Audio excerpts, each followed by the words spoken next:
نبی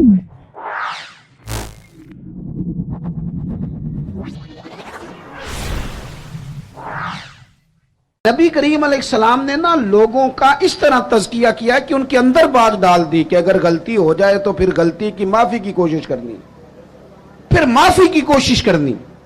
لوگوں کے سامنے حضور نے یہ بات اس طرح کھولی کہ بخاری میں قبیلہ غامدیہ کی ایک عورت کا ذکر ہے اور کنز العمال میں تفصیل سے موجود ہے۔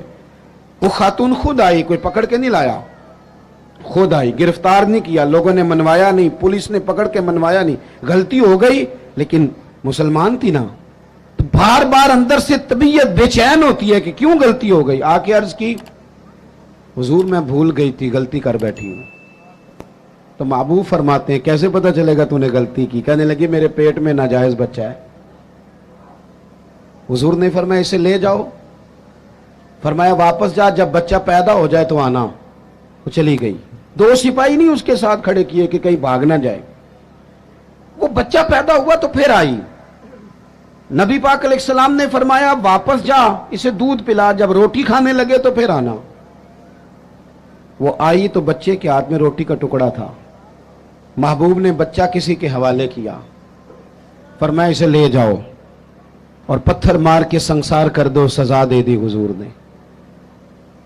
وہ حضور کے سامنے جب کھڑی تھی تو پتہ کیا کہتی تھی؟ کہتی تھی حضور میں رات کو سو نہیں پاتی، اذان سنیں جی پہلے، بس میں بات سمیٹنے لگا ہوں، آپ توجہ فرمائیں۔ وہ خاتون کو سنسار کیا گیا، انتقال ہو گیا۔ اب لطف کی بات پتہ کیا ہے؟ اس کا جنازہ بھی میرے نبی کریم نے پڑھایا۔ کسی شخص نے کوئی جملہ کہہ دیا، کہا کہ یہ کیا بات ہوئی کہ اتنی اس شخص نے غلطی کی، کوئی ایک بات کہہ دی، تو پتہ ہے حضور نے کیا فرمایا؟ نبی کریم علیہ السلام فرمانے لگے اس نے تو ایسی توبہ کی ہے، ایسی توبہ کی ہے، ایسی توبہ کی ہے کہ اگر اپنی ساری امت میں بانٹ دوں تو اللہ سب کی بخشش فرما دے۔ یہ جو احساس ہے نا طبیعت میں، احساس پیدا کریں۔ اگر کبھی بھول جائیں، کبھی کسی شخص کے بارے میں دل میں بات آ جائے تو پھر آپ اپنے لیے اس کو کلیئر کریں، صاف کریں، معافی مانگ لیں۔ تیسری بات، ایک تو بے لوث رہیں، کسی کی خدمت کی کوشش کریں، ایک اپنے آپ کو قانون کے سپرد کریں، اپنی غلطیوں کی معافیاں لیں۔ اور تیسری اور آخری بات جو آج کے اس بڑے اجتماع میں آپ کو پیغام دینا ہے، اس کو آپ نے اچھی طرح سمجھنا ہے، اپنی زندگی میں دیانتدار ہو جائیں۔ نبی پاک صلی اللہ تعالی علیہ وسلم نے ڈوبے ہوئے سورج کو موڑا ہے، حضور نے چاند کے 2 ٹکڑے کیے ہیں، ہاں نہ تو کرے نا۔ درختوں نے حضور کو سجدہ کیا ہے، پتھروں نے کلمہ پڑھا ہے، میرے محبوب کو رب نے بڑے معجزات دیے، معراج عطا کیا ہے۔ لیکن مسلمانوں سنو، تمہارے اور میرے محبوب کا سب سے پہلا تعارف یہ ہے کہ وہ صادق اور امین ہے۔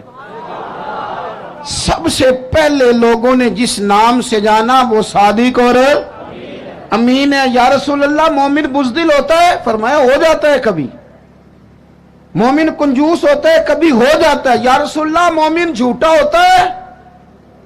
میرے رسول نے فرمایا نہیں، میرا مومن جھوٹ نہیں بولا کرتا۔ دیانتدار ہو جائیں، امانت دار ہو جائیں، آپ خوددار ہو جائیں، چھوڑیں آپ۔ وہ کسی درویش نے کہا تھا لوگوں نے اتنا پایا نہیں جتنا میں نے ٹھکرایا ہے۔ تھوڑا ٹھکرانا بھی سیکھیں، تھوڑی خودداری بھی پیدا کریں۔ دیانتدار ہونے کے لیے کفایت شعار ہونا ضروری ہے، تھوڑے پہ گزارا کرنا سیکھیں۔ ایک وقت روٹی کھائیں۔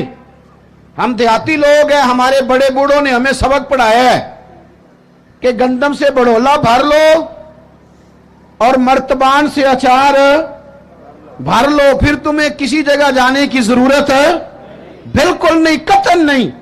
تھوڑا کھاؤ میرے دوستو، لیکن رزق حلال طیب۔ اگر امانت دار نہیں رہو گے پھر بھکاری بھی بنو گے، پھر ملاوٹیں بھی کرو گے، پھر تو اس طرح کے برے حالات ہوتے ہیں کہ لوگ جانوں سے کھیلتے ہیں، دوائیوں میں بھی ملاوٹیں کرتے ہیں۔ امانت داری حضور کی سب سے پہلی تعریف لوگوں نے کی۔ کبھی بھی زندگی میں کبھی بھی بددیانتی کا مظاہرہ نہ کریں۔ اور دیانتدار کس کے ساتھ ہونا ہے؟ میں اپنے ممبر سے ہو جاؤں اور کونسلر اپنی کرسی سے ہو جائے، ڈاکٹر اپنے آپ سے ہو جائے، طالب علم اپنے علم سے ہو جائے، استاد اپنی ڈیوٹی سے ہو جائے.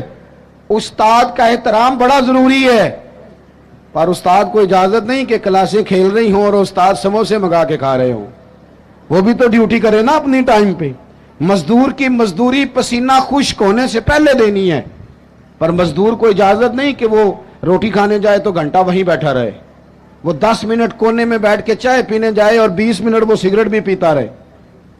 آپ اپنے کام سے دیانتدار ہو جائیں، اپنا کام سونا کر کے کرنا شروع کریں، اس میں نفاست لائیں. مجھے بتائیں، اگر کپڑا بنانے والا صحیح بنائے، باقی کے کام نہ دیکھے اپنا دیکھے، بنانے والا صحیح بنائے اور سینے والا وہ صرف بیٹے بیٹھ جاؤ، او پتر بیٹھ جاؤ نیچے بیٹھو، سینے والا صحیح سیے، بنانے والا صحیح بنائے تو ساری دنیا کو صحیح کپڑے ملنے لگ جائیں گے نا.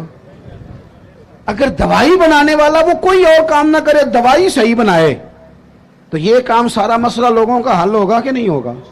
ہم نہ دوسروں کے کاموں پہ نظر رکھتے ہیں، فلانا ٹھیک نہیں چل رہا، اسے چھوڑیں. آپ ٹھیک چل رہے ہیں، چھوڑیں اسے. آپ ٹھیک ہیں، آپ صحیح چل رہے ہیں، آپ کے معاملات بہتر ہیں. میں آپ کو ذاتی طور پہ بتاتا ہوں، میرے قریب والے دوست جانتے ہیں، کبھی زندگی میں کوئی کام خراب ہو جائے، کوئی پلان کیا تھا اس میں کوئی کمزوری رہ جائے تو میں کہتا ہوں پہلے مجھے اپنی غلطیاں ڈھونڈ لینے دو.